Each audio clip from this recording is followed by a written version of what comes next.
How to reopen view one's photo on WhatsApp. Hi everyone, I'm here to assist you today. Without any delay, let's jump right in. First, open WhatsApp on your device. After you've already viewed the photo, what you can do is click on the three dots at the top right corner of your screen. In the WhatsApp, click on Settings in here. After you click on Settings, you will find all these options. Scroll down and click on Storage and Data. After you click on Storage and Data, click on Manage Storage at the top.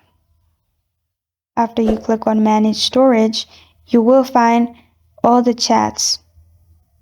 Simply click on the chat you want to see photo in. After you click on it, you will find the photo in here. And this is how to reopen view one's photo on WhatsApp. Thank you for joining me today. If this video helps you out, please leave a like and subscribe for more. Got a question or want to suggest a topic? Comment below. Thank you for watching.